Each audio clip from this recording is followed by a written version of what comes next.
अगर किसी जगह के बारे में पीढ़ियों से लोग एक ही बात कहते आए हों कि वहां मत जाना, तो अक्सर हम सोचते हैं कि वो बस डर की बातें होंगी।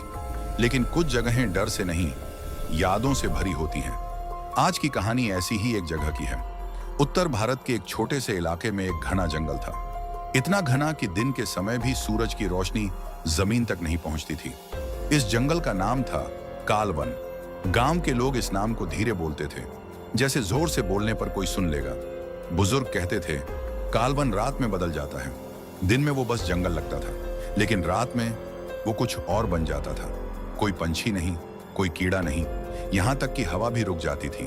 और उस सन्नाटे में अगर तुम खड़े हो जाओ तो तुम्हें लगेगा जैसे कोई तुम्हारे बहुत पास खड़ा है। लोग मानते थे कि कालवन में रास्ते सीधे नहीं रहते। जो अंदर जाता है वो बाहर आते वक्त कुछ छोड़कर आता है, कभी हिम्मत, कभी यादें और कभी खुद को। गांव में एक पुरानी कहावत थी, कालवन तुम्हें नहीं मारता, वो तुम्हें रहने देता है। और यही बात सबसे ज्यादा डरावनी थी। सालों तक कोई भी उस जंगल के पास नहीं गया, लेकिन साल 1978 में सब कुछ बदल गया। सरकार को उस जंगल में लकड़ी का बड़ा भंडार दिखा। फैसला हुआ, यहीं फैक्ट्री बनेगी। गांव वालों ने मना किया। उन्होंने हाथ जोड़कर कहा, साहब जंगल छोड़ दीजिए। लेकिन उनकी बात अंधविश्वास समझकर नजरअंदाज कर दी गई। 5 मजदूर चुने गए, साधारण लोग, परिवार वाले, जिन्हें डर से ज्यादा रोटी की चिंता थी। पहले दिन वे जंगल के अंदर गए, कुछ नहीं हुआ। कालवन बस देखता रहा। दूसरे दिन एक अजीब बात हुई। मजदूरों ने बताया कि उन्हें ऐसा लग रहा था जैसे कोई पीछे पीछे चल रहा हो, लेकिन जब पलटते तो कुछ नहीं। तीसरे दिन पहली घटना हुई। एक मजदूर काम पर नहीं आया। उसका नाम था रमेश। सबने सोचा शायद बीमार होगा, लेकिन कालवन में कोई बीमार नहीं होता। शाम को रमेश की लाश मिली, जंगल के बीच एक पेड़ के नीचे। आंखें खुली, मुंह आधा खुला, जैसे कुछ कहना चाहता था लेकिन कह नहीं पाया। शरीर पर कोई चोट नहीं थी। डॉक्टर ने कहा दिल रुक गया, लेकिन जो वहां थे उन्हें पता था दिल यूं ही नहीं रुकता जब तक कुछ सामने न खड़ा हो। उस रात कोई सो नहीं पाया। आधी रात को कदमों की आवाज आई, धीमी, भारी, लेकिन जमीन पर कोई निशान नहीं थे।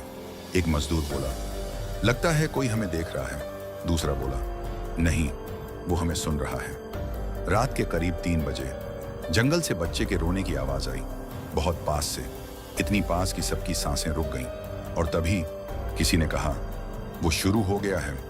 यहीं से कालवन की कहानी और गहरी हो जाती है। रमेश की मौत के बाद मजदूरों ने सोचा था कि अब काम बंद हो जाएगा, लेकिन ऐसा नहीं हुआ। सरकारी अफसर आए, लाश देखी, रिपोर्ट बनाई और बस इतना कहा, काम रुकेगा नहीं। कालवन ने पहली बार यह सुन लिया था। अब मजदूर दिन में काम करते और रात को जैसे तैसे काटते, आग जलाकर रखते ताकि अंधेरा पास ना आए। लेकिन कालवन में अंधेरा बाहर नहीं होता, वो अंदर उतरता है। दूसरी रात सब मजदूर एक ही झोपड़ी में सोए। कोई बात नहीं कर रहा था, सिर्फ आग की आवाज और सांसों की। तभी किसी ने महसूस किया जैसे कोई झोपड़ी के बाहर खड़ा है। कोई परछाई नहीं, कोई आवाज नहीं। फिर भी सबको एक साथ लगा, हम अकेले नहीं हैं। एक मजदूर उठा, लालटेन लेकर बाहर गया। जंगल वैसा ही था, शांत, खामोश। लेकिन लौटते वक्त उसने धीरे से कहा, बाहर हवा नहीं चल रही, फिर पत्ते क्यों हिल रहे हैं? तीसरी रात दूसरा मजदूर गायब हुआ। नाम था हरी। इस बार किसी ने कुछ नहीं कहा। सबको पता था कालवन ने दूसरा नाम लिख लिया है। सुबह हरी की लाश मिली, लेकिन इस बार वो जमीन पर गिरा नहीं था।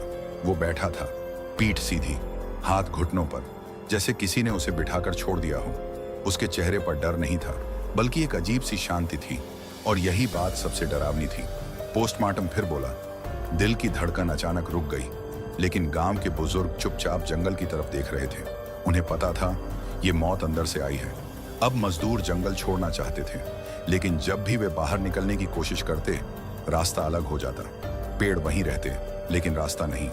एक मजदूर बोला, लगता है जंगल घूम नहीं रहा, हम घूम रहे हैं। उस रात करीब 3 बजे जंगल से बच्चे के रोने की आवाज आई, बहुत साफ, इतनी साफ कि किसी का दिल पसीज जाए। एक मजदूर पीछे मुड़ा और उसी पल उसकी आवाज बीच में ही रुक गई। वो चिल्लाया नहीं, जैसे किसी ने उसके गले से आवाज खींच ली हो। बाकी मजदूरों ने सिर्फ इतना देखा, पेड़ों के बीच एक आकृति, बहुत लंबी, बहुत पतली। चेहरा दिखाई नहीं दे रहा था, लेकिन उसकी मौजूदगी पूरे जंगल में फैल गई थी। कोई भागा, कोई गिरा, कोई रास्ता भूल गया और कालवन बस देखता रहा। सुबह सिर्फ 3 मजदूर जंगल से बाहर निकले, 2 कभी नहीं मिले। फैक्ट्री उसी दिन हमेशा के लिए बंद कर दी गई। सरकारी कागजों में लिखा गया, project stopped due to internal issues. लेकिन गांव वालों ने साफ कहा, कालवन फिर जाग गया है। उस दिन के बाद कोई भी उस जंगल में नहीं गया। लेकिन जंगल खाली नहीं हुआ, क्योंकि जो चीज एक बार बुला ली जाती है वो सिर्फ इंतजार करती है। और कई साल बाद किसी और ने उस इंतजार को तोड़ दिया। 1978 के बाद कालवन जंगल सरकारी कागजों में तो था, लेकिन असल जिंदगी में वहां जाने का कोई रास्ता नहीं था। गांव वालों ने खुद रास्ते बंद कर दिए थे, पत्थर लगा दिए, झाड़ियां उगा दी, क्योंकि उन्हें पता था कुछ दरवाजे बंद ही रहना चाहिए। लेकिन वक्त बदला, लोग बदले और डर अब कंटेंट बन गया। सालों बाद एक लड़का आया, नाम था आरव। यूट्यूबर था, कैमरा, माइक, टॉर्च सब तैयार। उसने सुना था कालवन की कहानी, लेकिन उसके लिए यह बस एक वायरल आइडिया था। गांव वालों ने रोका, कहा, बेटा दिन में भी मत जाना। आरव मुस्कुराया, बोला, अंकल अब भूत वूत कुछ नहीं होता।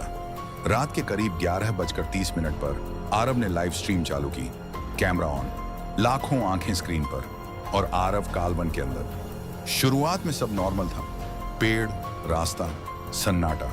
आरव हंस रहा था, लेकिन करीब 12:47 पर लाइव चैट बदलने लगी। लोग लिख रहे थे, पीछे देख, कोई खड़ा है, मत मोड़। आरव ने कैमरा घुमाया, कुछ नहीं। वो हंसा, लेकिन उसकी हंसी पूरी नहीं निकली, क्योंकि उसी पल उसे एहसास हुआ जंगल की आवाजें बंद हो चुकी थी। न कीड़े, न हवा, बस उसकी सांस। आरव बोला, गाइस ये थोड़ा वियर्ड है। और तभी उसके पीछे एक परछाई स्क्रीन पर आई, बहुत लंबी, इतनी पतली कि पेड़ों से अलग दिखे। चेहरा नहीं, बस एक गहराई। लाइव चैट पागल हो गया, भाग, पीछे है, आरव मत रुक। आरव पलटा और वहीं उसकी आवाज कांप गई। उसने धीरे से कहा, ये मियर दिमाग में नहीं है। कैमरा हिलने लगा, फॉग तेजी से बढ़ी, टॉर्च की रोशनी जैसे किसी ने निगल ली हो। और फिर एक भारी कदम की आवाज, सिर्फ एक, लेकिन ऐसा लगा जैसे पूरा जंगल चल पड़ा हो। आरव पीछे हटा, पेड़ सामने आ गए, रास्ता गायब। कालवन फिर से घूम रहा था। लाइव स्ट्रीम में अचानक ग्लिच आया, स्क्रीन फटी, आवाज टूटी और आखिरी बार जो सुना गया वो था, ये जंगल खाली नहीं है, हम ही यहां मेहमान हैं। लिव बंद। अगली सुबह गांव वाले अंदर गए, डरते हुए। आरव नहीं मिला, सिर्फ उसका कैमरा। कैमरा की आखिरी रिकॉर्डिंग आज भी मौजूद है। उसमें आखिरी फ्रेम में पेड़ों के बीच वही आकृति खड़ी है, सीधे कैमरा की तरफ। सरकार ने कहा एक्सीडेंट, लेकिन गांव वाले जानते थे कालवन ने एक और कहानी अपने अंदर रख ली है। आज भी अगर रात में उस जंगल के पास कोई रुक जाए तो उसे लगता है जैसे कोई पीछे खड़ा है।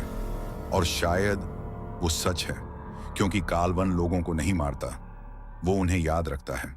और जो कहानी तुमने अभी सुनी, हो सकता है वो कहानी ना हो सकता है किसी का आखिरी सच हो। अगर कभी किसी जंगल में सन्नाटा बहुत ज्यादा लगे तो याद रखना, सन्नाटा खाली नहीं होता। फाइनल लूप एंडिंग, क्योंकि कालवन आज भी वहीं है और इंतजार कर रहा है कि अगली कहानी कौन बनेगा।